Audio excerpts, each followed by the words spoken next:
මේ උතුම් වූ ධර්මදේශනය ප්‍රඥා නාලිකාව තුළින් විකාශය කිරීමට ප්‍රචාරය කිරීමට ධර්මදානය සිදු කිරීම සඳහා නිලංගා ගුණසේකර බිරිඳ සහ ට්‍රෙවින් ඩිලන්ත ගුණසේකර පුතණුවන් විසින් මෙම උතුම් වූ ධර්මදේශනය සඳහා සදැහැති දායකත්වය දරා තිබෙනවා. උතුම් වූ ධර්මදානයන්ගෙන් ජනිත වන්නා වූ මහා පුණ්‍ය ශක්තියෙන් 2021 වර්ෂයේ අගෝස්තු මාස 6 වන දින කොරෝනා වසංගතයේ හේතුවෙන් වයස 47කදී දායකත්වය දරූ අය අතරින් හදිස්සියේම වෙන් වූ දිනේෂ් සෙවන්දි ගුණසේකර ආදරණීය ස්වාමි පුරුෂයාණන් පියාණන් හට ධර්මදේශනෙන් ජනිත වන්නා වූ පුණ්‍ය කුසල් අනුමෝදන් වීමෙන් ඔහුගේ භව ගමන කෙටි වේවා, නිවනින් නිවී සැනසෙත්වා.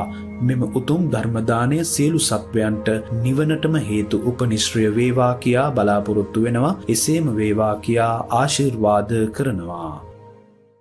නමෝ තස්සේ භගවතු අරහතෝ සම්මා සම්බුද්දස්ස. නමෝ තස්සේ භගවතු අරහතෝ සම්මා සම්බුද්දස්ස. නමෝ තස්සේ භගවතු අරහතෝ සම්මා සම්බුද්දස්ස. අනිච්චේ නිච්ච සංඤනෝ දුක්ඛේච සුඛ සංඤනෝ අනත්තානි අත්තාති අසුභේ සුභ සංඤනෝ සත්තා ගච්ඡanti සංසාරෝ ජාති මරණ ගාමිනෝති. ධර්මානුශාසනාවෙහි සදහැවර අනුග්‍රහක දායකත්වයේ දරන්නා වූ පවුලේ ප්‍රමුඛ මේ මොහොත අපට සවන් දීම සඳහා කාලය වෙන් කරගත්තා වූ ලංකාවාසී ලෝවාසී සදහැවර පින්නතුනි, අනුග්‍රහක බෞතුන් අපට මාතෘකාවක් සපයා දෙමින් අනිත්‍ය බව සහ නිවන් මඟට සිත පෙළඹවීම පිළිබඳ ධර්මදේශනයක් කරන්න කියලා ඉල්ලා තියෙනවා.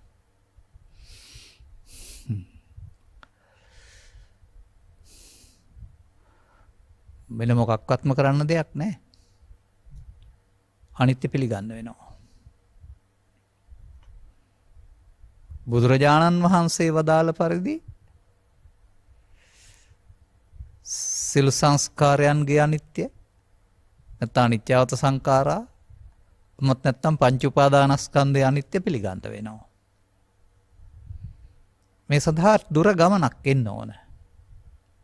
ඒ දුර ගමන තමයි මා මේ ධර්ම දේශනාව තුළ විස්තර කරනු ලබන්නේ. අනිත්‍ය බව සහ නිවන් මාර්ගට සිත පෙළඳවීම පිළිබඳවනේ. ඒ කියන්නේ සසරට වඩා නිවන උතුම් කියන එක, සසර ගමන අතිශය භයංකරයි, දීර්ඝායුෂ්කයි සහ ගැලවෙන මගක් ඉතා විරලයි කියන කාරණය පිළිබඳ තුලින් කලදුට කලවල ඉහ ගන්නාසේ බුද්ධෝත්පාදයක සදහම් හමුවීම තුළ සදහම් වැටහුණ පුද්ගලයාට පමණක් සසරින් මිදීමට හැකි බව කියන මේ දුර්ලභ අවස්ථා පිළිබඳ වැටහෙනකොට තමයි කෙනෙකුට නිවන් මඟට පෙළඹෙන්නේ. ඉතින් ඔය අනිත්‍ය පිළිබඳව තිබෙන්නා වූ දහස්වර කළු මැදලා වැරදි ආකාරයෙන් අර්ථ ගන්නවල තිබෙන්නා වූ ලෝකේ තියෙන සියලු අර්ථ පරයායමින්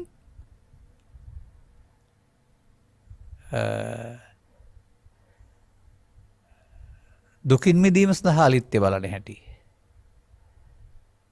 ඉගෙන ගන්න වෙනවා. ක්ලේශයන්ගෙන් ප්‍රහීන වීම සඳහා අනිත්‍ය බලන හැටි ඉගෙන ගන්න වෙනවා. ඒ ඉගෙනීම අපට නොලැබුණ නිසා තමයි අපිට භව නිරෝධගාමී ප්‍රතිපදාවක් සහිත බුදු සමය අත්හිටවා භවගාමී ප්‍රතිපදාවක් සහිත ආමිස පූජාමය බුදු සමය පරමාර්ථ ධර්මයේ වශයෙන් ලෝකයට පිළිගන්න උනේ කියන එක ඔබ කොයි කවුරුත් දැනට නොදනිතත් මම හොඳ ආකාරව දන්නවා. මට ඔබනකම තිබෙන්නේත් ඔබටත් මේ කරුණ පැහැදිලි කරලා දෙන්න ඇරුණාම එයින් කාටවත් රිදවන්න නෙමෙයි. පැහැදිලි කරගත්ත කෙනාට අනුගමනීය ප්‍රතිපදාවකට එන්න පුළුවන් වෙනවා. මේ ගාථාවෙන්ම අපි පටන් ගනිමු. මේක තියෙනවා සත්තා ගච්ඡanti සංසාරෝ ජාති මරණ ගාමිනෝ කියලා. සත්‍යෝ ඉපදෙමින් මැරෙමින් සසර ගාමි වෙලා ඉන්නවා. ගාමි වෙනවා. ගමන් කරනවා. ඒ මොනවා නිසා කියලාද බුදුන් වහන්සේ වදාarලා තිබෙන්නේ? අනේ එතනින් තමයි මේ රහස අල්ලගන්න තියෙන්නේ. අනිත්‍ය දේවල් නිත්‍ය සංඥාවෙන් ගත්ත නිසා දුක්ඛ දේවල් සුඛ සංඥාවෙන් ගත්ත නිසා. අනාත්ම දේවල් ආත්ම සංඥාවෙන් ගත්ත නිසා. අසුභ දේවල් සුභ සංඥාවෙන් ගත්ත නිසා තමයි සත්වයා ඉපදමින් මැරමින් සතර ගමන් කරනවා කියලා කියන්නේ. තථාගතයන් වහන්සේ වදාරන්නේ එහෙමයි. සත්වයා සතර ගමන් කරන්නේ දෙපයින්ද නැත. කයෙන්ද ඒත් නැත. කය ඒ ආගම් වලට අයිති සම්මත චාරිත්‍රයන්ට අනුව ආදාහනය හෝ දානය කරනවා. එතනින් එහාට එය පොළොවට එකතු වීම හැරුණාම ඊට එහාට යන්න පුළුවන් දෙයක් නැහැ. ඇතැම්මු එතනින් එහාට ආත්මයක් යනවා කියලා විශ්වාස කළා වුණාට තථාගතයන් වහන්සේ පැහැදිලි කරලා දාරනවා මිනිස්සෙක් ජීවත් වෙනකොට කරන ක්‍රියාකාරකම් වලට සාමාන්‍ය සමාජයේ නම් පව්කම් සහ පින්කම් කියනවායි කියලා කර්ම රැස් කරනවායි කියලා. කර්ම කියන වචනේ වදයක් තරහවක් නැත්තම් දුකක් කියන අර්ථයට ගන්න පුරුදු වෙන්නත් එපා. එහෙමයි දැනටත් සමාජයේ බොහෝ දෙනෙක් කියන්නේ. ඒ නිසානේ බුදුරජාණන් වහන්සේටත් කර්ම විපාක දුන්නයි කියලා කියන්නේ. එහෙම නැත්නම් කියන්නේ නැතේ සීවලි මහරහතන් වහන්සේටත් කර්ම විපාක දුන්නයි කියලා. සැප විපාක නම් එහෙම කියන්න මනතවරු වෙලා නැහැ. සීලි මහරහතන් වහන්සේ ලාභින් අතර අග්‍ර වුණෙත් කර්මයක ප්‍රවෘත්ති විපාක. බුදුන් වහන්සේ කොන්දේ අමාරුව හිසරදෙන් පිළිපෙළුණෙත් කර්මයක විපාක. නමුත් අරක විතරක් මතක් වෙන්නේ ඇයි?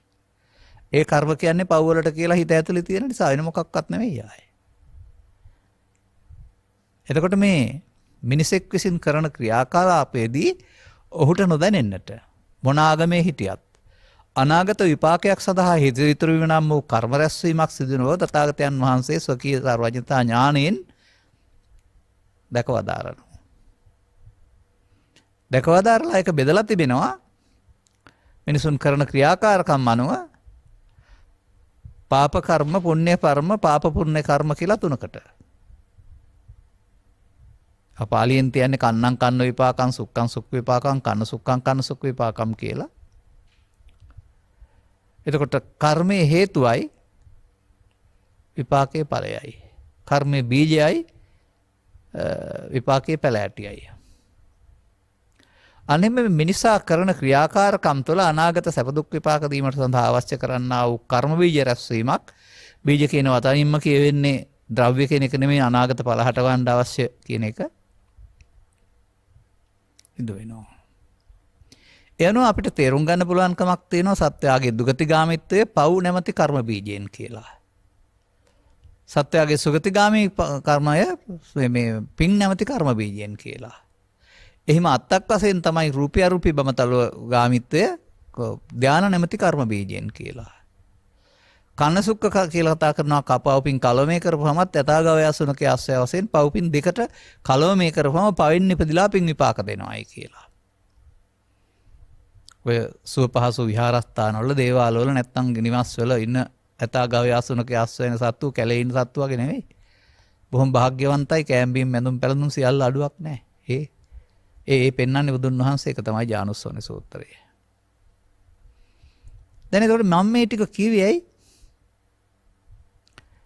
තථාගතයන් වහන්සේ සත්වයා ගමන් කරන සංසාරයේ තුන් භවයක් වශයෙන් කාම රූප අරූප වශයෙන් බෙදලා තියෙනවා. එතකොට ඒ සත්වයක් යනවා නෙවෙයි. සත්වයක් වශයෙන් සම්මතයේදී පව් එකතු කිරීමේ ඵලය කාම දුගතිය. පින් එකතු කිරීමේ ඵලය කාම සුගතිය. ධානය එකතු කිරීමේ ඵලය රූපී අරූපී බඹතල. දැන් සත්වයා පරලෝ සසර ඇවිදින්නේ මොනවෙන්ද? පවෙන්, පිනෙන්, ධානයෙන්. දැන් අර්ගත ගාතාවට ගලප ගන්න. අනිත්‍යේ නිත්‍ය සංඤිනෝ, දුක්ඛේ සුඛ සංඤිනෝ, අනාත්තානි අත්තාති, අසුභේ සුභ සංඤිනෝ. අනිත් දුක්ඛ අනාත්ම අසුභ දේවල් නිත්සුඛාත්ම සුභ වශයෙන් අරගෙන සත්වයා සසර ඇවිදිනවලු. දැන් සත්වයා සසර ඇවිදින්නේ පවෙන්, පිනෙන්, ධානයෙන් නම් පව්පින් ධාන සම්බන්ධයෙන් තියෙන එකක් නේද අනිත්‍ය නිත්‍ය කියන්නේ. එහෙමයි ත්‍රිපිටකයේ කියවලා සූත්‍ර හොයාගෙන අපි මේවා කරුණු සහිතව ගලපන්නේ.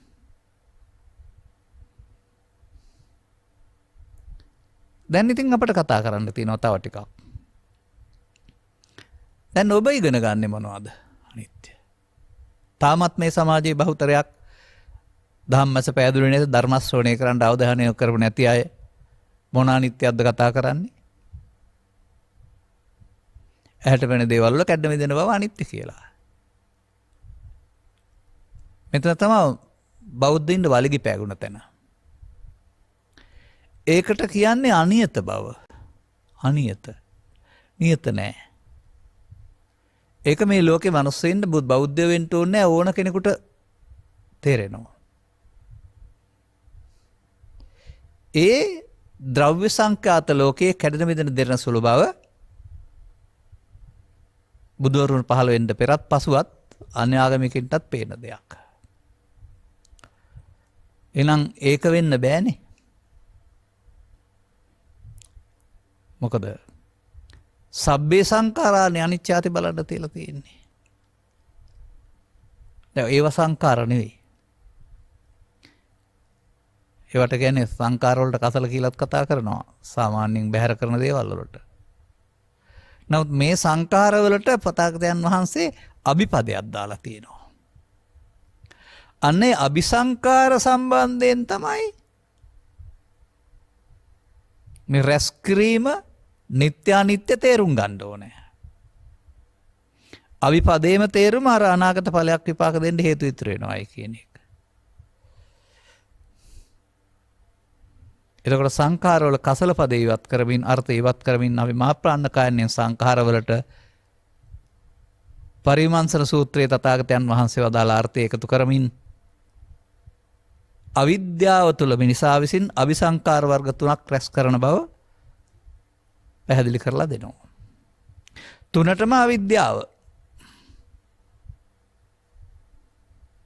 මේවා එක වතාව නෙමෙයි 10 වතාව 100 වතාව විතර කියලා තියෙන දේවල්. නමුත් අලුතෙන් පිරිස එකතු වෙනවා නම් සහ තවදුරටත් මේ වචනේ කෙස්වලා නිත්‍ය නම් ඉන්නේ එහෙනම් පැහැදිලි කරන්න වෙනවා. නමුත් අපි පැහැදිලි කරනකොට අනිත්‍ය බැලීමෙන් කෙලෙස් නැතන හැටි දක්වාම පැහැදිලි කරනවා හැබැයි. අවසානයේ දක්වා වෙලා වෙනකොට. ඒ අනුව මිනිසාගේ අර අපි මුලින් කතා කර අපායයන්ට හේතු වෙන සංඛාර පුණ්‍යාභි සංඛාර අභි කියන්නේ අර ඵලය උපදින්න හේතු ඉතුරු වෙනවට. කාමසුගතිය උපදින්න සංඛාර පුණ්‍යාභි සංඛාර ධාන බමලෝ යන්න එක්තර සංඛාර අනිජ්ජාභි සංඛාර. මෙන්න මේ සංඛාර තුනෙන් තමයි සත්වයා කාම රූප අරූප භවත්‍රේ කාමසුගත දුගල යන්නේ. අபிසංකාර කරන නිසා. දැන් අபிසංකාර කිරීමේදී මොකද වෙනව ඇත්තේ? අනිත්‍ය නිත්‍ය සංඤිනෝ. අන්න එහෙමනම් පවපින ධානය සම්බන්ධයෙන් නුවණින් දැකිය යුත්තා වූ අනිත්‍යක් බුදුන් වහන්සේ වදාරලා තිබෙනවා. සත්වයා පව නිත්‍ය, පින නිත්‍ය, ධාන නිත්‍ය සුඛාත්ම කොට ගත්ත නිසා නෙවෙයිද සසර ඇවිදින්නේ. හොඳයි කවුරු හරි නිත්‍ය කොට ගත්තද? මේක නිත්‍යයි, මේක සුඛයි, මේක ආත්මයි කියලා. නැහැ. එහෙම ගත්තෙත් නැහැ. නමුත් මේ සසර උපදින්න හේතු ඉතුරු වීම මිච්ඡා දිට්ඨිගත සත්තා ජාති. ඒක මිත්‍යා දෘෂ්ටිගත වීමක් තුළ ජාති මරණ ගාමින හිමි වෙන්නේ. ඒක සසර ගමන හිමි වෙන්නේ සම්මා දිට්ඨියක් තුළ නෙමෙයි. නිත්සුකාත්මනං වූ මිත්‍යා දෘෂ්ටියක් තුළ. තේරුම් ගන්න වෙනවා. එහෙනම් ඔබ පව් කරද්දි පව් නිත්‍යයි කියලා කියනවද? පින් කරද්දි පින් නිත්‍යයි කියලා කියනවද? නැත්නම් මේවට මේ නිත්‍ය පදේ යොදලා තියෙන්නේ කුමක් නිසාද? පවේ ඇලෙනවා. නැත්නම් පව සමග ගැටෙනවා. පින සමග ඇලෙනවා. ධාන සමග මුලා වෙනවා. මේ ඇලීමෙන් ගැටීමෙන් මුලාවෙන් ගැනීමේදී ඒ ඇලීම ගැටීම අනුවගත් කල කියනවා මඤ්ඤමානෝකෝ බික්ඛු බද්දෝ මාරස්ස. දැන් මමත්වෙන් ගැනීමෙන් මාරයාට බැඳෙනවා කියලා නේද කියන්නේ? මොනවද ඔබ මමත්වෙන් අරන් ඇත්තේ? වතු පිටිද ඉඩ කඩන්ද කෙස්ලොම්ද නියද්ද? නෑ ඒවා ගෙනියන්නේ නෑනේ. අනාගතයට බලපාන්නේ පව හෝ පින හෝ ධානය. එහෙනම් අන්න එහෙමනම් අපිට මේ තේරුම් ගන්න පුළුවන්කමක් තියෙනවා පව පින ධානයේ සම්බන්ධයෙන් අපේ දැක්ම.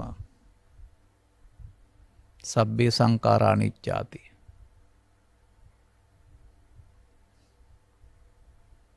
එහෙමයි අපි අபிසංකාර තුන සම්බන්ධයෙන් එන්නේ. අනිත් එක තමයි වතු පිටිවල ඉඩකඩම් වල බාහිර වස්තු වල මේ අනිත්‍ය සිද්ධ වෙන්නේ. ලාභෝ අලාභෝ අයසෝ යසෝච නින්දාපසන්තා සුඛංච දුක්ඛං ඒතේ අනිච්චා මනුජේසු ධම්මා. මනුස්සයා සම්බන්ධයෙන් මොනවද අනිත්‍ය? ලාභය අලාභය සැප දුක් නින්දාපසංසා සදාකාලිකව පවතින්නේ නැහැ.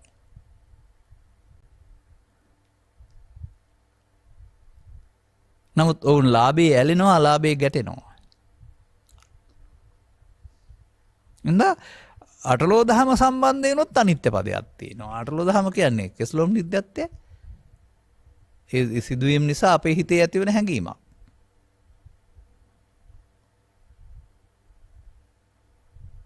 එබැවින් තථාගතයන් වහන්සේ වදාළ තව වචනයක් මෙතෙන්ට එකතු කරනවා අපි. වක්කලි වැනි හිමිනමකට වදාළ. ඒ බුදුන් දකින්ට නම් ධර්මයේ දකින්න ඕන කියලා වදාරලා ධර්මයේ දකින්න යන පාර වශයෙන් පෙන්වනවා පංච උපාදානස්කන්ධය අනිදුක්ඛ අනාත්ම වශයෙන් බලන්න කියලා. අන්ත වචනයක් ආවා පංච උපාදානස්කන්ධය නෝනින් බලන්න වෙනවා අනිදුක්ඛ අනාත්ම. එහෙනම් පංච උපාදානස්කන්ධය තුල තියෙන්න ඕන නිත්සුකාත්මයක් පෘථග්ජනයාට.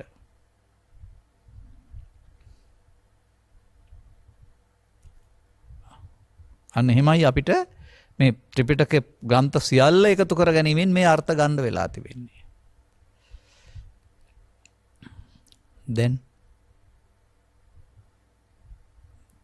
දැන් අනතුරු තව දෙයක් තේරුම් ගන්න වෙනවා. කේසානිච්චා ලෝමානිච්චා නකානිච්චා දන්තානිච්චා කියලා හැම කොතනක හරි පාලියෙන් උගන්වන්නේ නැහැ.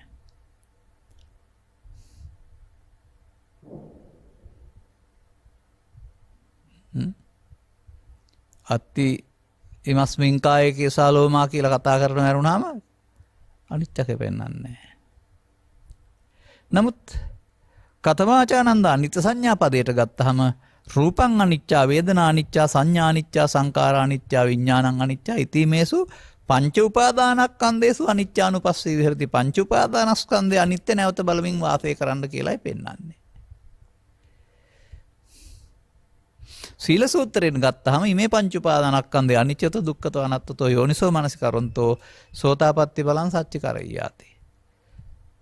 දැන් මේ අනාගත බුදුසසුන දක්වාම නිවන් මග නැත්තේ සෝවාන් නැත්තේ එහෙනම් පංච උපාදානස්කන්ධය අනිත් දුක්ඛ අනාත්ම වශයෙන් බලන්න දන්නේ නැති හින්දා කියලාම තීරණය කරාම හරිනේ. ඒ යන අයට හෝ යන්න උගන්නන අයට හෝ නැත්තම් සීල සූත්‍රේ බොරු වෙන්න එපේ.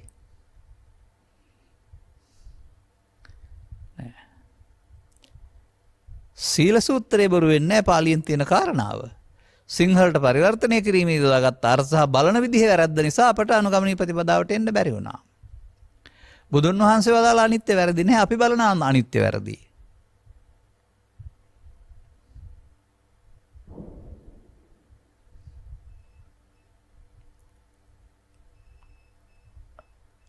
යද නිච්ඡං තන් දුක්ඛං යන් දුක්ඛං තදනත්තා පාලියෙන් එහෙම තියෙනවා. දැන් සිංහලට කොහොමද ඔබ ඉගෙන ගන්න මේක? යමක් අනිත්‍ය නම් දුක නම් දුකක්. දුක නම් ඒක අනාත්මයි. මෙන්න මේ අමන මරිමෝඩ තකතිරු ඔලොමොට්ටල පරිවර්තනය. මොහොන් පැලසේ භාෂාවෙන් ගත්තේ මගේ ළඟ ඒව නැහැ. තමයි මේ ලෝකයේ ආන්ද කලේ. මතක තියාගන්න. කොහොමද අනිත්‍ය නම් දුක වෙන්නේ? බුදුහාමුදුරන්ට වැරදිලා නේනම්. දැන් බුදුරජාණන් වහන්සේ අනිත් දුක්ඛානාත්ම වශයෙන් බැලීමේදී මොකද වෙන්නේ? සෝවාන් ආදී මාර්ගඵල පිළිවෙලින් රහත් ඵලටපත් වෙනවා. ඒ දුකටපත් වුණාද එතකොට? අනිත්‍ය බැලීමේදී දුකින් මිදෙනව නේද?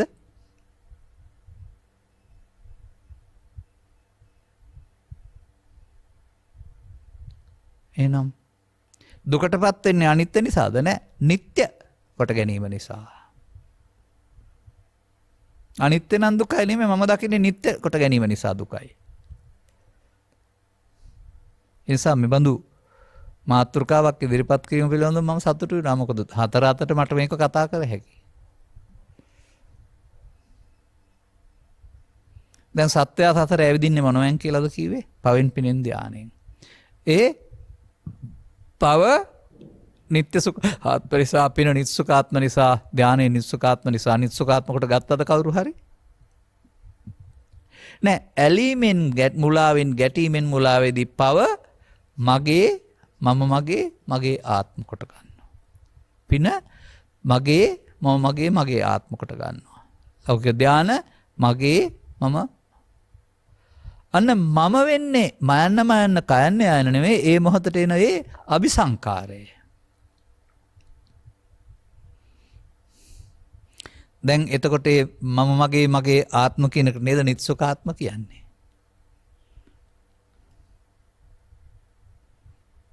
දැන් මඤ්ඤමානෝකෝ බික්කු බද්දෝමා රසත් හරි නේද? යමක් මමත්වෙන් ගත්තොත් අර අபிසංකාර වෙනවා, සතරට හේතු වෙනවා.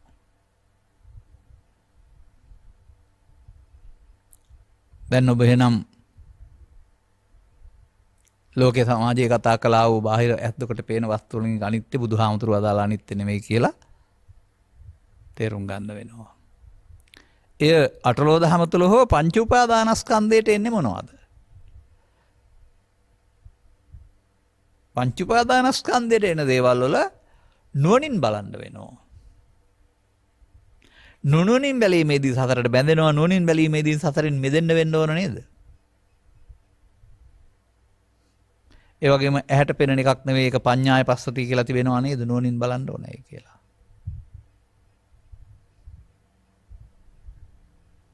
ඒ නිසා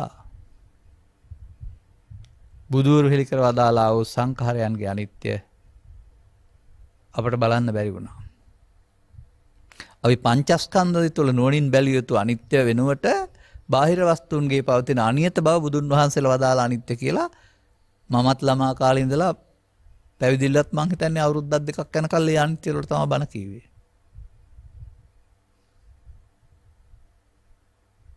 මතක තියාගන්න. නමුත්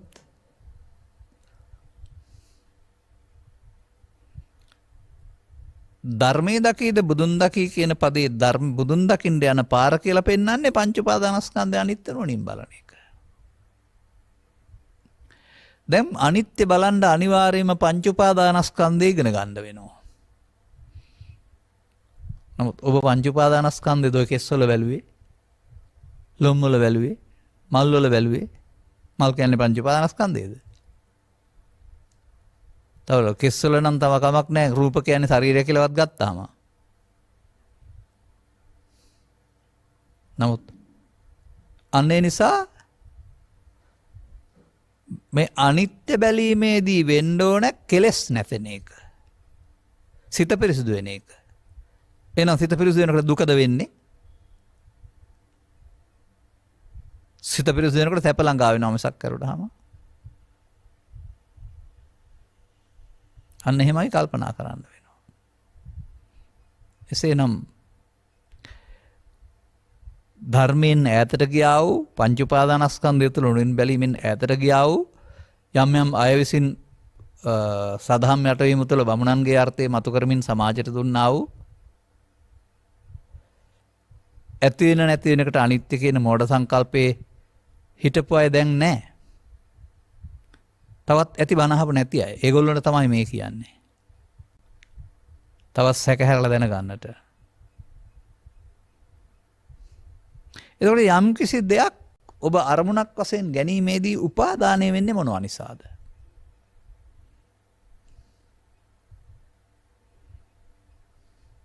මමත්වයෙන් ගැනීමේදී උපාදානය වේ කියලා බුදුන් වහන්සේ වදාරනවා. හොඳයි, මමත්වයෙන් ගැනීම නෙවෙයිද නිත්‍ය සුඛාත්මකට ගැනීම කියලා කියන්නේ?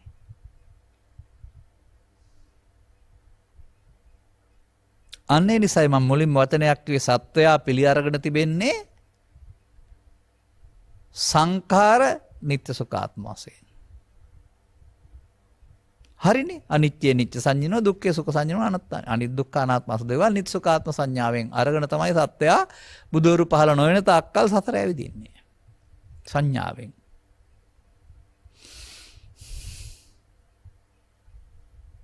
නමුත් කවදාවත් නිත්‍ය සුඛාත්ම කියන වචනේ පාවිච්චි කළේ නෑ. ඇලෙනවට මුලා වෙනවට ගැටෙනවට මුලා වෙනවන නමක් තමයි නිත්‍ය සුඛාත්මවත් මගේ මම මගේ ආත්ම.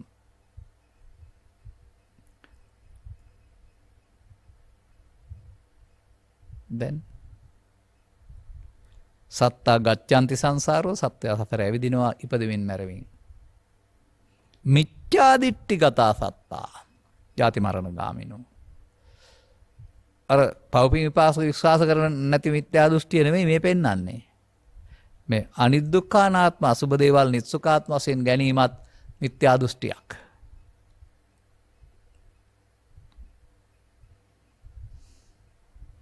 දැන් මොනවද වෙනව ඇත්තේ නිස්සුකාත්ම වශයෙන් ගැනීමේදී?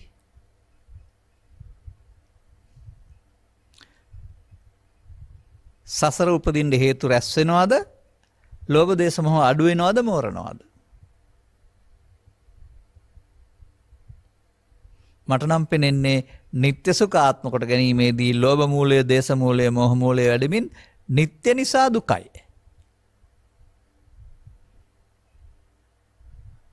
දුක් වැඩි වෙනවා. ඇයි ඇලෙන කරුණු 100ක් ඇත්නම් දුක් 100ක් තථාගතයන් වහන්සේ වදාරනවානේ විසාකාවට. අර ඇලෙන කරුණු කියන්නේ එතකොට අර මම හෙවත් නිත්‍ය සුඛ ආත්ම වශයෙන් ගැනීම නේද?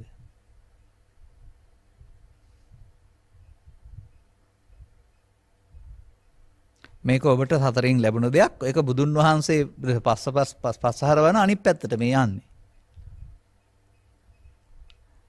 බෞද්ධ කියලා මොනහරවන් ඉන්නවා. එහෙම නැත්නම් ඉස්සරහ පැත්තට පස්සෙන් පස්සට යනවා. ඈතට යනවා.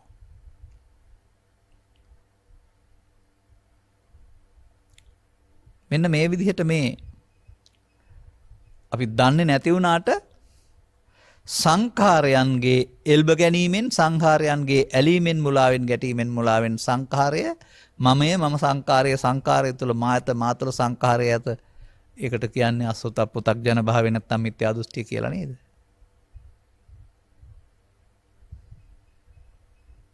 මේ නේද සසර උගුල? සත්‍ය සසර ඇවිද්දන උගුල.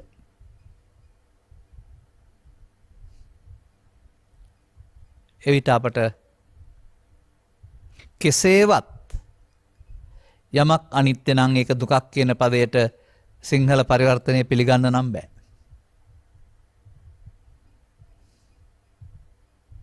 යම මොකක්ද එතකොට? එහෙමයි බලන්න ඕන. දැන් බුදුන් වහන්සේ සීල සූත්‍රයේ වදාළ පරිදි සක්වක්කලි සූත්‍රයේ වදාළ පරිදි බලන්න ඕනේ නුවණින් පංච උපාදානස්කන්ධය අනිත්‍ය. යම ඒකනේ. ඒක දුක්ඛ අනිත්‍ය වශයෙන් බැලීමේදී දුකටපත් වෙනවද දුකින් මිදෙනවද?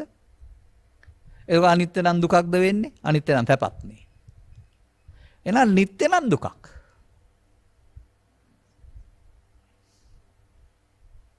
තව අවුරුදු 10ක් හරි මෙතන මේ වටේ කරකව මේක කියන්න වෙනවා. මොකද ඇහෙන්නේ නැහැ වගේ ඉන්න, ඇහුන්නේ නැහැ වගේ ඉන්න, දන්නේ නැහැ වගේ ඉන්න අය පිළිගන්නතරු. එහෙම නැත්නම් දුකින් මිදීමට කැමති අයට අනිත්‍ය නැමැති ධර්මයේ සරණින් දුකින් මිදෙන්න පුළුවන් බව තේරෙනතුරු. එතකොට අනිත්‍ය පදයේ තේරුම ඇතවීම නැතිවීම නෙමෙයි. නිත්‍ය පදයේ තේරුම ස්ථිරයි කියන එකක් නෙවෙයි. එහෙමයි තේරුම් ගන්න ඕන. දැන් අපි ඔක්කොටම වඩා ඉගෙන ගන්න වෙනවා තථාගත බුදු පියාණන් වහන්සේ මේක කතා කරලා තිබෙන්නේ පංච උපාදානස්කන්ධය තුල. අන්න පංච උපාදානස්කන්ධයෙන් පිටස්තරව කතා කරන නිට්ටයක් අනිත්‍යයක් බුදුදහමේ නැහැ. නමුත් ඔබ කතා කරමින්ම හිටියේ කෙස්වල අනිත්‍ය, ලොම්මුල අනිත්‍ය, වතුපිටි අනිත්‍ය, මල් පරවෙනක අනිත්‍ය. ඔය ගාතාවක් තියෙන්නේ ඔය.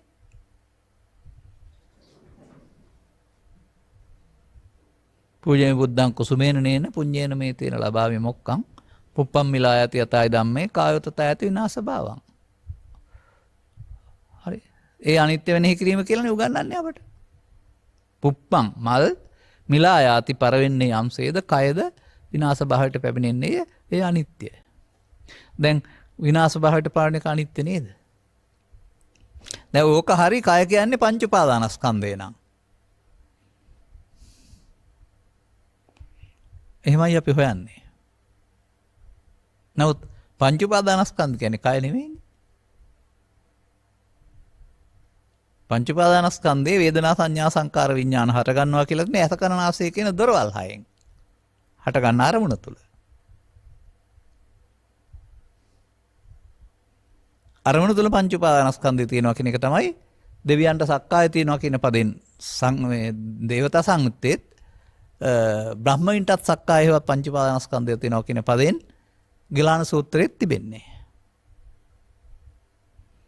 දැන් අපි පිළිගන්නවා දෙවියන්ට හෝ බ්‍රහ්මයින්ට පඨවි ආපෝ තේජෝ නැති බව. නමුත් පංච උපාදානස්කන්ධය කියන එකේ රූපය ඒගොල්ලොන්ට තියෙනවා. එහෙනම් ඒක පඨවි ආපෝ තේජෝ වෙන්න බෑ.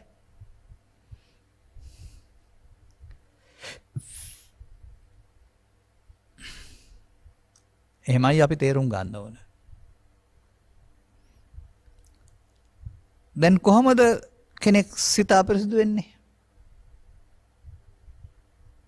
ලෝභයෙන්, ද්වේෂයෙන්, මෝහයෙන්, ලෝභ මෝහෙන්, ද්වේෂ මෝහෙන් අරමුණට එකතු වුණොත්.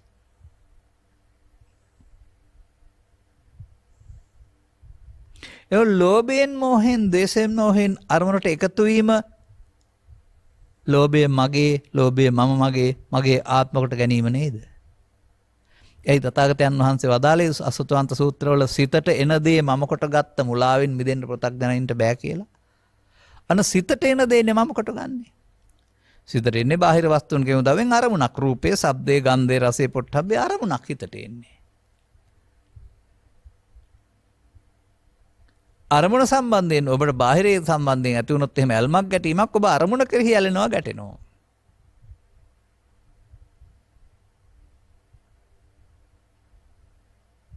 එතකොට අරමුණ සම්බන්ධයෙන් මගේ ආත්ම කොට ගන්න බැරි දේවල් මගේ ආත්ම කොට ගන්නවා.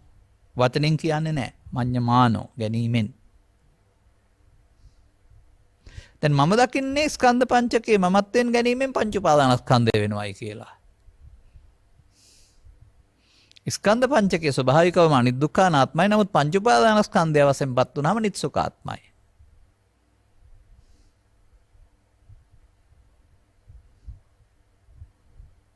අන්න ඒ විදිහට අපට ලෝකේ ජීවත් වෙන විට අන් අය දකින්නට වඩා ගැඹුරින් අපි තුල මේ කරන කියන සියලු කාරණා කටයුතු වලදී පංච උපාදානස්කන්ධයෙන් නම් වූ ඒකකයක් හටගෙන නැසෙන බව, ඒක සසරට බැඳී නැසෙන බව, ඒක දුක් ඇති කරගන්න හේතු චිත්තාභ්‍යන්තරයේ සගවා නැසෙන බව තේරුම් ගන්න වෙනවා.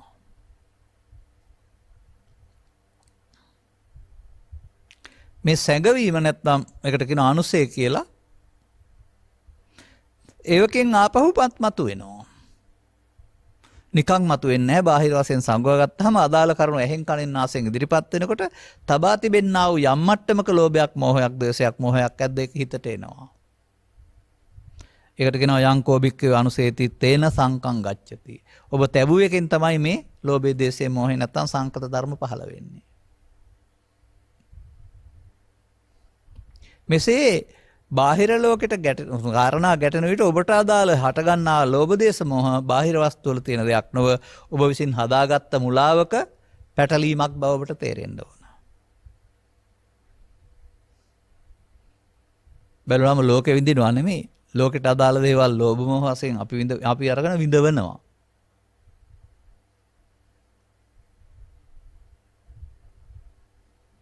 එමයි අපිට ඒක තේරුම් ගන්න ඕන. දැන් එතකොට අපි එහෙමනම් තථාගත බුදු පියාණන් වහන්සේ වදාළ අනිත්‍ය බාහිර වස්තුන් වල තියෙන්න බැරි බවට කඩාබිඳාදී ඥාන ස්වභාවයේ අනියත බවක් කරුණාම නුවණින් දැක යුතු අනිත්‍යක් නොවන බවට. මොකද නුවණින් දැක යුතු අනිත්‍යයේදී මොකද වෙන්නේ? කිසිවක් නැති අසාර බව කෙරෙහි කලකිරෙනවා. එයම නිවනට මඟ. සංඛාරයන්ගේ අනිත්‍ය නුවණින් දකින්න පුළුවන් නම් නිවනට මඟ. දැන් ගාංකාරයන්ගේ අනිත්‍ය ගාථාවල තිබෙදී අනාගත බුදුරජාණන් වහන්සේ නිවන් සඳහා නිවන් මාර්ගට යන්න උනේ අපිට එහෙනම් ඒ සංඛාරයන්ගේ අනිත්‍ය වැරදි නිසා වැරදියට ප්‍රකාශ කරපු නිසා. සංඛාර කියන්නේ කසල නැත්තම් කෙස්ලොම් නිදත් කියලා ඒවා අධි රායනික අනිත්‍ය කියලා. තථාගත බුදු සමයට ආසන්නවත් නැති බමුණෝ විසින් තමන්ගේ දැක්මෙන් හදාගත්තා වූ මිත්‍යා දහමක් අපේ බුදු දහම වශයෙන් අපි ඉගෙන ගත්ත නිසා සහ උගන්වපු නිසා.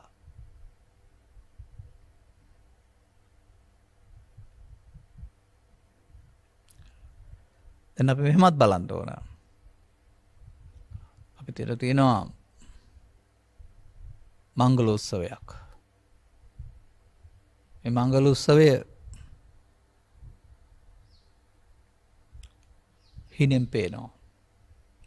අපි දුකින් නෙමෙයි සතුටින් ඉන්නේ. අපිට ආමගල උත්සවයක් පේනවා. අපි සතුටින් නෙමෙයි දුකින් ඉන්නේ. එමයි අපි දකින්නේ ඒක. දැන් අපිට ආමගල උත්සවයේ දුකින් ඉන්නවා. එතකොට අපිට විභාගයේ පාස් වන බව හරි එහෙම නැත්නම් රැකියාවක් ලැබුණ හරි පිළිබඳව පණිවිඩයක් හම්බ වෙනවා. දැන් එතකොට අර මරණය සම්බන්ධයෙන් දුක නැති වෙලා ගිහින් සතුටක් එනවා. දැන් දුක අනිත්‍ය නම් දුක එන්න එපා. අනිත්‍ය නිසා දුක නම් දුක නැති වෙනකොට දුක එන්න වෙනවා. සතුට ආවේ. ඒ යමක් යදනිච්ඡං කියන එකේ යමක් කියන පදයට අර්ථයක් නැහැ ඔය. යමක් කියලා පෙන්වන්නේ. නමුත් මා දකිනවා යම පංච උපාදානස්කන්ධය. ඒක ඇතිවීම නැතිවීම නෙමෙයි අනිත්‍ය කියන්නේ.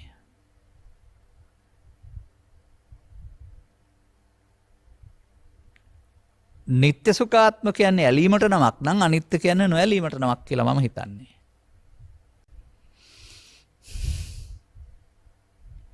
දුක්ඛ පදේ වෙනමම තියෙනවා.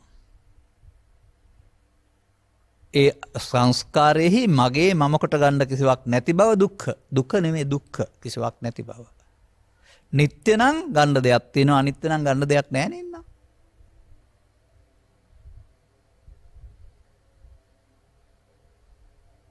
එහෙනම් මේක වචනෙන් නොකීවාට ඇලීම ගැටීම සහ නොඇලීම නොගැටීම කියන කාරණා දෙක අතර විග්‍රහයක්. ඇලීමට ගැටීමට තමයි මඤ්ඤමානය මමත්වෙන් ගැනීම කියලා කියන්නේ. අන්න මමත්වෙන් ගැනීමේදී තමයි පව මමත්වෙන් ගැනීමේදී පව සිදුවේ පින මමත්වෙන් ගැනීමේදී පින් සිදුවේ ධාන මමත්වෙන් ගැනීම ධාන කුසල් සිදුවේ මඤ්ඤමානෝකෝ බික්ඛු බද්දෝ මාරස්ස සත්තා ගච්ඡanti සංසාරෝ ජාති මරණ ගාමිනෝ හරිනේ.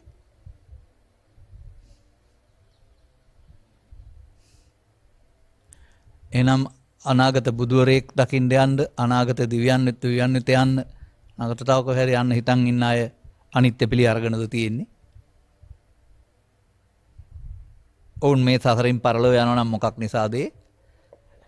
පවේ හෝ පිනේ හෝ ධානයේ ඇලීම ගැටීම හේවත් නිත්‍ය සුඛාත්ම කියනව මිත්‍යා දෘෂ්ටිය තුල සතර හැදෙන්නේ. කවදාවත් කවුරුවත්ම අරමුණක් ගැනීමේදී මේක නිත්‍යයි මේක සුඛයි මේක ආත්මයි කියලා ගත්තේ නැහැ. නමුත් තථාගතයන් වහන්සේ වදාරනවා හිතට එනදී මමත්වයෙන් ගැනීම පෘථග්ජනයාගේ වැඩක්. අනේ මමත්වයෙන් ගැනීමේදී හේතු ඉතුරු වෙන එක තමයි නිත්සුඛ ආත්ම කොට ගන්නකොට පව් සිද්ධ වෙනවා කියන්නේ. පින් සිද්ධ වෙනවා ධාන කුසල් සිද්ධ වෙනවා කියන්නේ. අනාගත ඵලයක් උපදින්න හේතු ඉතුරු වෙන්නේ ඒ එන අරමුණ නිත්‍ය සුඛ නැත්තම් මගේ මම මගේ ආත්ම කොට ගැනීමේදී වචනෙන් කිවෙ නැති වුණාට.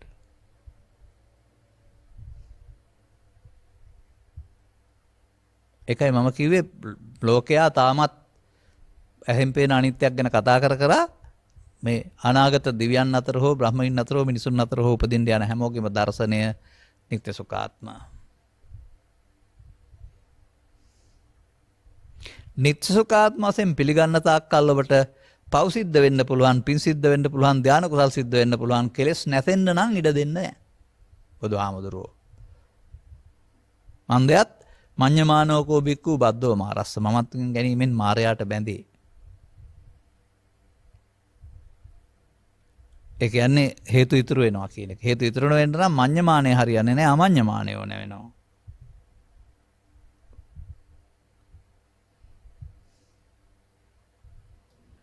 දැන් ඇයි අපිට මෙතෙන් එන්න බැරි වුනේ? ඔය පංචස්කන්ධය කියන වචනේ කතා කරලා ඒක ඇති වෙන නැති එක අනිත්‍ය කියලා තමයි වණ කියන්නේ.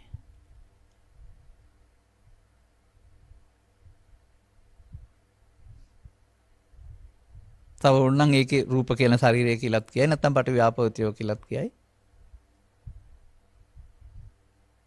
නමුත් බුදුරජාණන් වහන්සේ වදාරන්නේ මමත්වෙන් ගන්න සිතට එන දේ. මණිකක් ආවත්, හතුරෙක් ආවත්, රත්තරම් මේ මංජුසාවක් ආවත් එක සිතට එනකොට සිතවිල්ලක්. බාහිර ලෝකේ තියෙන දේවල් දැනගන්න සිතින්නේ. සිතට එන දේ. ඇති කලාව අගේ අනුව ඇලෙනවා, මුලා වෙනවා, ගැටෙනවා, මුලා වෙනවා.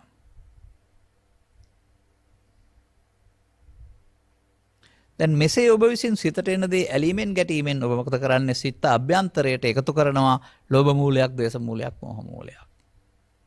ඒ තමයි බද්දෝ මාරස්ස. දැන් මේ ඉතුරු කරන එකට කියනවා යංකෝ භික්ඛවේ අනුසේති කියලා.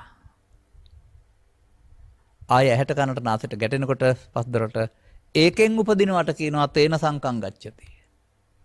එයින් සංකත ධර්ම හේවත් ලෝභ දේශ මොහ උපදිනවා. දැන් ලෝභ දේශ මොහ ලෝකෙද තියෙන්නේ ඔබ හදාගත්ත එකේද? ඔබට අදාළ ලෝභයක්, දේශයක්, මොහයක් නේද? එක එක අරමුණු වල තිබෙන්නේ සමාන නෑ නේද?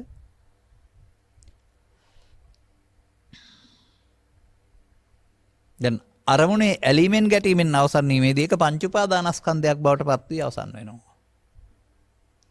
ආපහු ගැටෙනකොට අතීතෙන් ආපුවා මේක පංච උපාදානස්කන්ධයක් වශයෙන් හට ගන්නවා.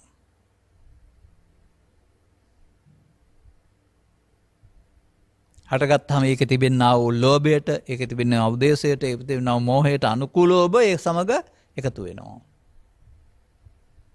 ඔබ පරණ හදාගත්ත දෙයට එකතු වෙනවා. පරණ තරහව, පරණ බය, පරණ වෛරය, පරණ ක්‍රෝධය ආදී කොට ඇති අද එකක් නෙමෙයි, ඒක පරණ එකක්. අන්න ඒ ලෙස ඔබ තේරුම් ගන්න ඕන බාහිරට යමක් හමු වීදී ඔබ විඳිනු ලබන්නේ ඔබ හිතේ හදාගත්ත අතීතයක්, මල අතීතයක්. ඒක සැප වෙන්න පුළුවන්, දුක් වෙන්න පුළුවන්, උපේක්ෂාවේ මොනවා වුණත් ඒක දැන් සිද්ධියක් නෙමෙයි, ගත වුණ දෙයක්. නමුත් මේ සිතුවිල්ල විඳින්න ගියාම ඒ සිතුවිල්ලේ තියෙන ලෝභයට, ද්වේෂයට, මෝහයට අනුව වේදනා. පස්සපච්චා වේදනා. වේදනාවට අනුව ඇලීම ගැටීම තණ්හා. තණ්හාවට අනුව උපාදානය වීම, උපාදාන භව වීම. අන්න මඤ්ඤමානය කියන්නේ මේක තමයි. නැවසරයක් ඇලුනා. සත්‍යය කරමින් ඉන්නේ මෙන්න මේක. අතීතෙන් අරන් වර්තමානයේ විඳින්න රැවටෙමින් අනාගතයක් හදමින් ඉන්නේ. කොහොම සතර හදන්න දන්නවා. පවෙන් පිනෙන් ධානයේ තුනේම ඕක තියෙනවා. පවෙත් පස්සපච්චා වේදනා, වේදනාපච්චා තණ්හා තියෙනවා. පිනෙත් තිබෙනවා, ධානෙත් තිබෙනවා. ඒ පෘථග්ජන පුද්ගලයන් වශයෙන් ගත් කරෝ මේකට එන දේ මඤ්ඤමාණයෙන් හේතු ඉතුරු කිරීම සිද්ධ කරනවා. දැන් එතනේ මඤ්ඤමාණය නේද? එහෙනම් මගේ, මම මගේ ආත්ම කියන එක තමයි නිස්සුකාත්මකට ගැනීම කියලා කියන්නේ.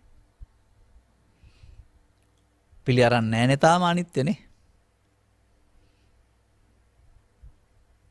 ඔකයි ඇත්ත. එහෙනම් ඔබට කෙලෙස් රැස් වෙන වගේ ඇරුණාම කෙලෙසුන්ගෙන් මිදෙන මඟ විවෘත නැහැ තව.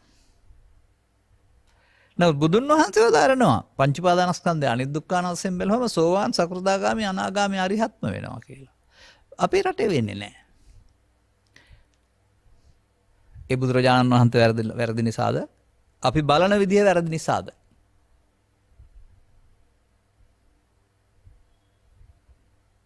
එතනයි මේ දෝෂේ තියෙන්නේ.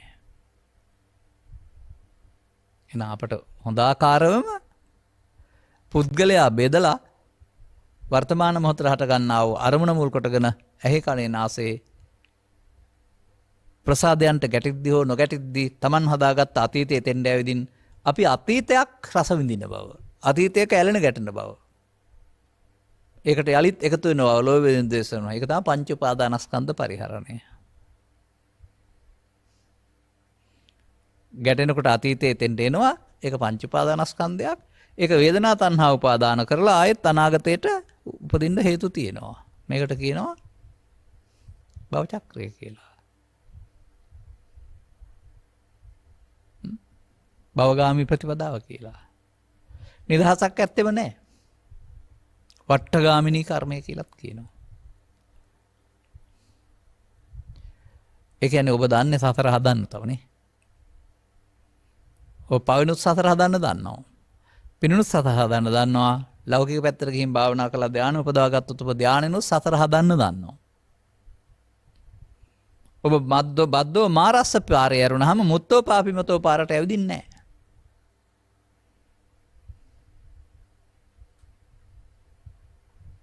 එසේනම් අපි මේ පංච උපාදානස්කන්ධය හටගන්නේ අනිද්දුක්ඛානාත් වශයෙන් බලපුවමද? නෑ, පංච උපාදානස්කන්ධය හටගන්නේ නිත්සුකාත් වශයෙන් ගත්තාම. එහෙනම් යමක් නිට්ටය නම් සුඛ නම් ආත්ම නම් දුකයි කියන එක නේද ඔබට තේරෙන්න ඕනේ. නිත්සුකාත්මකට ගැනීමෙන් මොකද වෙන්නේ? මායයට බැඳිලා ඊට පස්සේ ආපහු හට ගන්නකොට ඒ අදාළ ලෝභ දේශ මොහ ඊර්ෂ්‍යා ක්‍රෝධ ආදී ජරා ව්‍යාධි ශෝක දුක් ගෙනත් දෙනවා. ඒ දුක් ගෙනත් දුන්නේ අනිද්දුක්ඛානාත් වශයෙන් බලලා නිත්සුකාත්ම වශයෙන් ගත්ත නිසාද?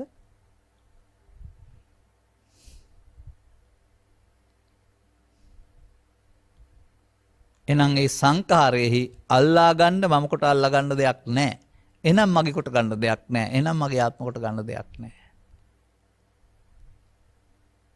අල්ලා ගත්තොත් බැඳෙනවා නම් අල්ලා නොගැනීමෙන් නොබැඳෙනවනේ වෙන්නන්නේ. දැන් අපට ඕනකම තියෙන මේ ලෝභ මූලය, දේශ මූලය, ශේ මූලය ශේ කරන්න.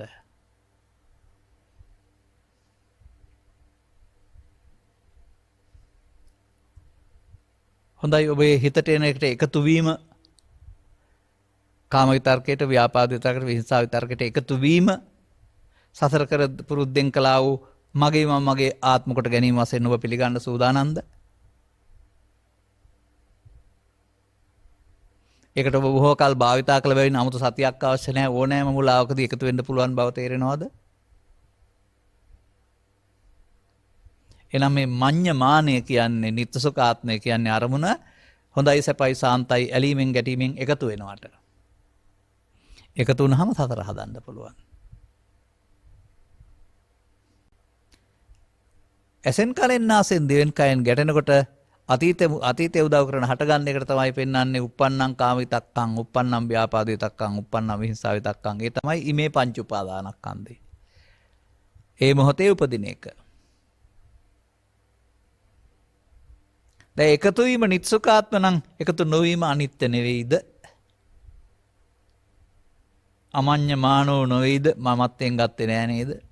එන්න නම් ඕනේ. කාමිතර්කේ උපදින්නත් ඕන, ව්‍යාපාදිතර්කේ උපදින්නත් ඕන. නමුත් සංසිඳෙන්නට නම් අවේරේණච නොකර ඉන්න වෙනවා. අක්කෝදේන. කිරීම එකතු වීමයි. නොකිරීම එකතු නොවීමයිනේ. කිරීමේදී නිත්සුකාත්ම බව, නොකිරීමේදී අනිත්‍ය. දැන් ඒ බලන්නේ ඇස් දෙකෙන්ද නෝනින්ද?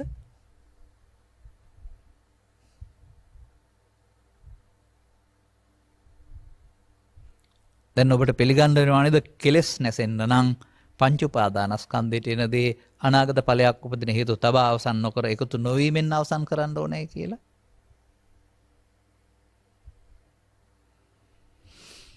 තේරෙන්නේ නැත්නම් තව ටිකක් තේරුම් ගන්න. දැන් ඒ බලන්නේ ඇස් දෙකෙන් ලෝකෙ දිහාද එතකොට? ඇසෙන් කනෙන් නාසෙන් දිවෙන් කයෙන් කෝකෙන් බාහිර වස්තු නිසා ඉපදුනත් තමන්ගේ උපදින පංච උපාදානස්කන්ධය තමන්ගේ හිත ඇතුළේ විලාප එක. ඒකට එකතු වුණොත් පමාද විහාරී. පමාදෝ මච්චුනෝ පදං ආයෙත් සතරට හැදෙන්න තියෙනවා. පව් හේතු, පින් හේතු, ධාන හේතු තුනේම තිබෙනවා. එහෙනම් පවෙන් භවගාමී, පිනෙන් භවගාමී, ධානෙන් භවගාමී අර එකතු වීම තුළ භව නිගාමිත්වයක් කරනවම නිරෝධ ගාමිත්වයක් නැහැ. කෝ බුදුන් වහන්සේ වදාළ භව නිරෝධ ගාමී ප්‍රතිපදාව? සතතාගතෝ භව නිරෝධාය ධම්මං දේසේති. නිරෝධ වෙන්නේ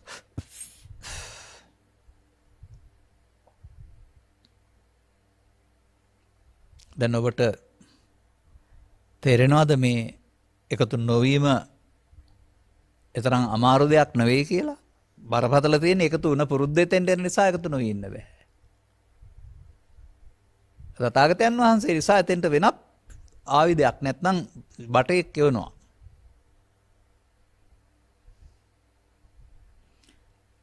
අර මේ පුරුදු කරපු නිසා මේකට එකතු වෙනවා වගේම අරක පුරුදු කරපුවාම ඒක හදවත පිළිගන්නවා. මේ පංච උපාදානස්කන්ධයක් හටගත්තාම එකතු වීම නිත්සුකාත් වශයෙන් බැලීමයි එකතු නොවීමෙන් උපාදානෙ නොවි ඒක මිය යනවා. පංච උපාදානස්කන්ධෙ මිය යන අලුතෙන් උපාදාන නොවි. දැන් ඒතකොට ඒ එකතු නොවීමෙන් සිදුවෙන දේ මිය යාම අනිත්‍ය නෙවෙයිද? දැන් ආපහු මඤ්ඤමානෝකෝ බික්කු බද්දෝ මාරස්සනේ අමඤ්ඤමානේ නේද? ඒ පංච උපාදානස්කන්ධයට එකතු නොවීමෙන් බලන එක ඇස් දෙකෙන්ද බලන්නේ නුවණින් නේද? ඉවසීමෙන් නේද? දැන් එතෙන්ද කවුද ඕන? පෙර ප්‍රමාද විහාරිතෙන් ඇලෙන කටයුත්ත කර එක වෙනුවට නොඇලීන්ට දියුණු කරන ලද සතියක් සිහියක් ඕන. කොතනින් පටන් ගත්තත් කමක් නැහැ වර්තමාන මොහොතේ මෙන්න මෙතෙන්ට එන්න. මේ එකතු නොවී ඉන්න දියුණු කරපු සිහියක් ගේන්න එතෙන්ද. ඒක තමයි සිහියෙන් කටයුතු කරන ලද අප්‍රමාදී නිවනට මඟ කියලා පෙන්නන්නේ. දැන් අර සිහියෙන් අරකට එකතු නොවන එක අප්‍රමාදය. එකතු වෙන එක ප්‍රමාදය.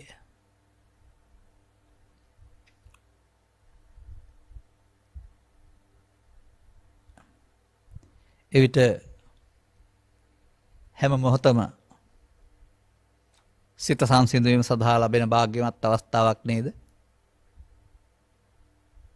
ඔබට පැවරීති වෙන්නා වූ කර්තව්‍ය බාහිර රාජකාරියක්.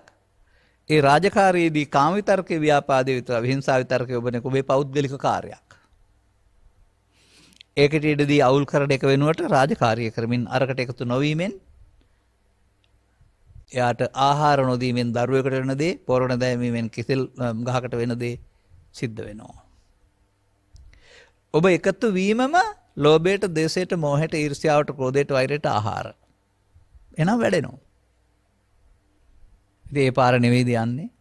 එතකොට එකතු වීම නිත්‍ය මගේ ආත්මය. එතකොට ඒ නිසා සුඛ සැපද තියෙන්නේ. දුක් වැඩි වෙන එක නෙවෙයිද වෙන්නේ. එහෙනම් නිත්‍ය සුඛ ආත්මකට ගැනීමෙන් සත්වයා දුක වැඩි කරගනී. අනිත් දුක්ඛ අනාත් වශයෙන් ගැනීමේදී දුකින් මිදේ. එතකොට මගේ කොරකන්න කිසිවක් නැති බව තමයි දුක්ඛ කියන්නේ. එහෙනම් ඒක ආත්ම කොට ගන්න දෙයක් නැහැනේ. අනිත්‍ය නම් දුක්ඛයි අනාත්මයි බතුන් සැරයක් බලන්න දෙයක්වත් නැහැ. ඒක ලස්සනට ගැලපෙනවා අක්කෝ දේන ජිනේ කෝදං නහි අවේරණිත සම්මන්ති නොකිරීමෙන් සංසිද්ධේ කියන එක. මෙන්න මේ නොකිරීම කරන්නේ කොහොමද කියන එක පිළිබඳව තමයි ඔබට සමීප දසුණක් ගන්න ඕනේ. ඊට පස්සේ ඔබට ලෝභ නොකිරීම, ද්වේෂ නොකිරීම, ඊර්ෂ්‍යා නොකිරීම, වෛර නොකිරීම, පලි නොගැනීම අන්න නොකිරීම. නොකිරීමෙන් සංසිඳන පාරට යන්න වෙනවා. එතකොට මේ කියන තරම් විශාල පොත් ප්‍රමාණයක් අවශ්‍ය බවක් හෝ විශාල පාළි දැනුම් සම්භාරයක් අවශ්‍ය බවක් හෝ විශාල කටපාඩමක් අවශ්‍ය බවක් හෝ මොකක්වත් ඕර නැහැ.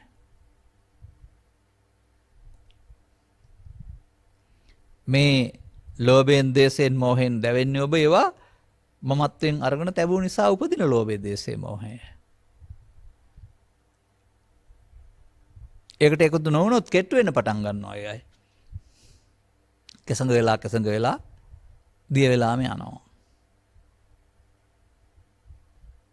එතකොට ඒකට අපි මේ කතා කළ දහම් පදේ නම් ඉමේ පංච උපාදානස්කන්ධය. යද්දී එද්දී සිටිද්දී නිදද්දී ඇසෙන් කනෙන් නාසයෙන් දිවෙන් කයින් ගැටෙනකොට බාහිර දේවල් උදව් කරන ඔබේ චිත්තාභ්‍යන්තරේ එනවා නම් කාම විතර්ක, ව්‍යාපාද විතර්ක, හිංසා විතර්ක, ලෝභ, දේශ, මොහ, ඊර්ෂ්‍යාව වශයෙන් ඒ ඔබ ළඟ තවමත් තිබෙන නිසා එන්නේ.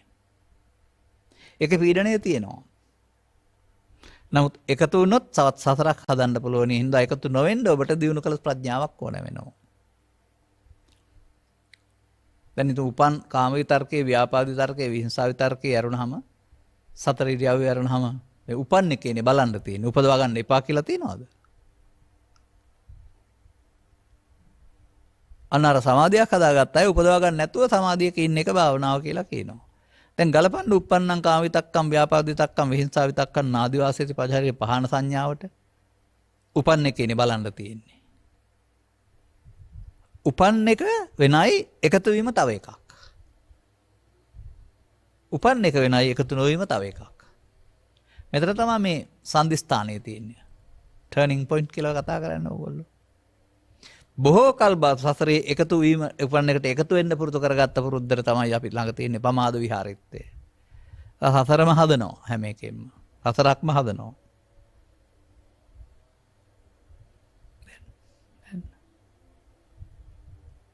දැන් ඔබට සතිය උදව් කරගෙන ඒ පරණ මියගිය ගන්ධ සහිත ඒ පුද්ගල හැඟීමට ඒක අද එකක් නෙමෙයි පරණ අවුරුදු ගාණක් පුරුදු කරගත්ත එකක්. දැන් එනකොට ඒක කිසිම සජීවී බවක් නෑ. අපි එකතු කරලා තමයි සජීවී දෙන්නේ. එකතු නොවෙනවා නම් එයාට මතුවෙන්න ඉඩ නෑ යන්න ඕනනේ. එතකොට ඒකට ආහාර දෙන්නේ නෑ. ද්වේෂයට ආහාර දෙන්නේ නෑ. දෝෂ නොකිරීම කියන්නේ නේ. ලෝභ නොකිරීම කියන්නේ ආහාර දෙන්නේ නෑනේ. ආහාර දෙන්නේ නැතුව කෙට්ටු වෙනවා නේද ඕන කෙනෙක්. අනර ලෝභක්කේ දේශක්කේ මෝහක්කේ බුදුන් වහන්සේ කය ප්‍රතිපදාව දාලේ පංච උපාදානස්කන්ධය හටගනී. නමුත් අනිත්‍යතෝ දුක්ඛතෝ අනාත්තතෝ නොනින් එකතු නොවීමෙන් සිදුවෙන්නේ අනිත් දුක්ඛ අනාත්මය. බොහොම පහසුයි. අනතුරුව මේක තේරුම් ගත්ත අය ලෝභක්කේ දේශක්කේ මෝහක්කේ වශය කරගනිමින් තවත් සංසුන් සැනසීමක් කරා යන්නට පාර කපා ගන්නවා. ඒකට වෙන පාරක් ඇත්තෙම නෑ සීල සූත්‍රයට අනුව. ඉමේ පංච උපාදානස්කන්ධය හටගන්න පංච උපාදානස්කන්ධයම නොඇලීමෙන් නොගැටීමෙන් මුලා නොවීමෙන් අතහැරීම තුළ තමයි කාමරාග ව්‍යාපාද තුනීම විනාශ වීම ඔස්සේ සෝවාන් සකෘදාගාමී අනාගාමී අරිහත් දක්වාම පංච උපාදානස්කන්ධය අනිත්‍ය විතරයි බලන්න තියෙන්නේ. බලන්න ටිකක් කරලා එකතු නොවී ඉඳලා වැඩෙනවද සංසුන් වෙනවද කියලා. එතකොට ඉක්මනින් මෙතෙන්ට යන්න හිතේ. ඉක්මනින් මේ මෝඩකම් ටික අයින් කරලා නොදැවී ඉන්න හිතේ. රාග දේශ මොහ ගිනි හටගෙන දැවෙන එක ඒවා නැති එකම තමයි නිවීම කියන්නේ. එහෙනම් ලෝකේ අටරෝදහම සිදු වෙද්දිත් තවත් අය අදාළ කරුණු කරද්දිත් අපට කැළඹීමක් නැතුව සංසුන්ව ඉන්න පුළුවන්.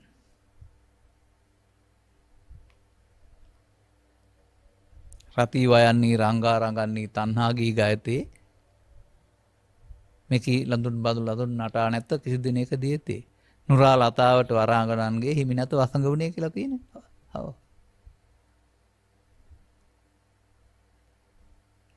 වසඟ වෙනවා කියන්නේ එකතු වෙනවා.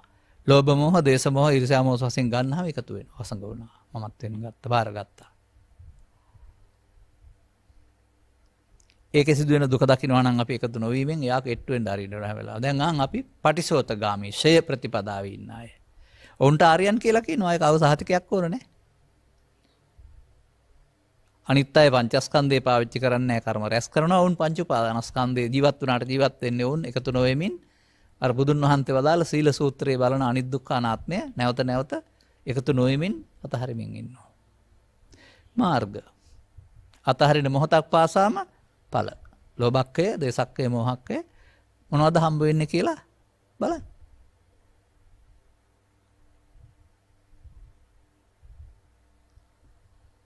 අදාළ කරුණු තේරුම් අරගෙන අනුගමනීය ප්‍රතිපදාවට යන්නට දැන් ඔබට මේ අනිත්‍ය බලන්න උද්‍යෝගීමක් ඇති වෙන්න පුළුවන්. ඒ තුලින්ම නිවන් මඟ වෙන මොකක්වත් ඕනේ නැහැ. නිසා අනිත්‍ය බැලීමෙන් දුකටපත් වෙන්නේ නැහැ. අනිවාර්යයෙන්ම අනිත්‍ය බැලීමෙන් කෙලෙස් නැතෙනවා. එතකොට නිවන් හම්බ වෙනවා. නිසා යද නිච්ඡන් තන් දුක්ඛං යද දුක්ඛං තදනාත්තා පාලියෙන් තියෙන්නේ ඔය අර්ථයෙන් නෙවෙයි. ඒක ඇත්ත. ඒක පාලි අර්ථය ඇත්ත. සිංහලට දාපු එකයි වැරද්ද. යමක් අනිත්‍ය නම් දුකක් අනාත්මයි කියන්නේ. අනිත්‍ය කියන්නේ මගේ නෙවෙයි. එහෙනම් මම මගේ කොට ගන්න දෙයක් නැති බව දුක්ඛ. එහෙනම් ඒක මගේ ආත්මය නෙවෙයි. ධම්මස පාදා ගන්නටම කරුණ පැහැදිලි කිරීම හේතු වාස් වෙනවා යන්න ප්‍රාර්ථනා කරමින් අපි ධර්මානුශාසනාව නිමා කරනු ලබනවා. මෙම උතුම් ධර්ම දේශනය සඳහා සැරෙහි දායකත්වයෙන් දරන ලබන්නේ නිලංගා ගුණසේකර බිරිඳ සහ ට්‍රෙවින් ඩිලන්ත ගුණසේකර පුතුණුවන් විසිනි. 2021 අගෝස්තු මාස 6 වෙනි දින කොරෝනා වසංගතය හේතුවෙන් වයස 47කදී දායකත්වයෙන් දරු අය අතරින් හදිසියෙම වියෝවන්ට වුණා වූ දිනේෂ් සෙව්වන්දි ගුණසේකර ආදරණීය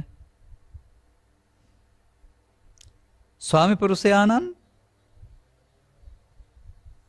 පියාණන්හට ධර්මදේශයෙන් ජනිත වන්නා වූ පුණ්‍ය කුසල් අනුමෝදන් වී සෙව්වන්දි කියලායි තියෙන්නේ සමහරට හරි ඇති.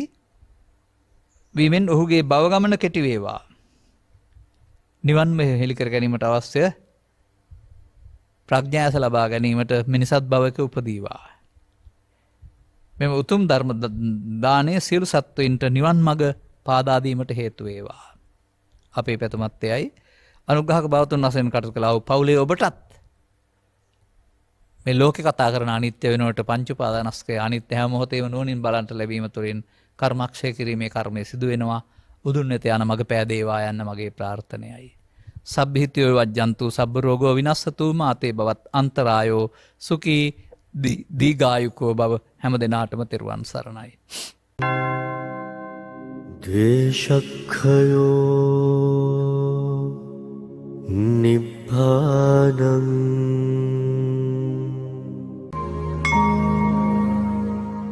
මේ උතුම් වූ ධර්මදේශනය ප්‍රඥා නාලිකාව තුළින් විකාශය කිරීමට ප්‍රචාරය කිරීමට ධර්මදානය සිදු කිරීම සඳහා නිලංගා ගුණසේකර බිරිඳ සහ ට්‍රෙවින් ඩිලන්ත ගුණසේකර පුතණුවන් විසින් මෙම උතුම් වූ ධර්මදේශනය සඳහා සදැහැති දායකත්වය දරා තිබෙනවා. උතුම් වූ ධර්මදානයන්ගෙන් ජනිත වන්නා වූ මහා පුණ්‍ය ශක්තියෙන් 2021 වර්ෂයේ අගෝස්තු මාස 6 වන දින කොරෝනා වසංගතයේ හේතුවෙන් වයස 47කදී දායකත්වය දරූ අය අතරින් හදිස්සියේම වෙන් වූ දිනේෂ් සෙවන්දි ගුණසේකර ආදරණීය ස්වාමි පුරුෂයාණන් පියාණන් හට ධර්මදේශනෙන් ජනිත වන්නා වූ පුණ්‍ය කුසල් අනුමෝදන් වීමෙන් ඔහුගේ භව ගමන කෙටි වේවා, නිවනින් නිවී සැනසෙත්වා. මෙම උතුම් ධර්මදානය සියලු සත්වයන්ට නිවනටම හේතු උපනිශ්‍රය වේවා කියා බලාපොරොත්තු වෙනවා. එසේම වේවා කියා ආශිර්වාද කරනවා.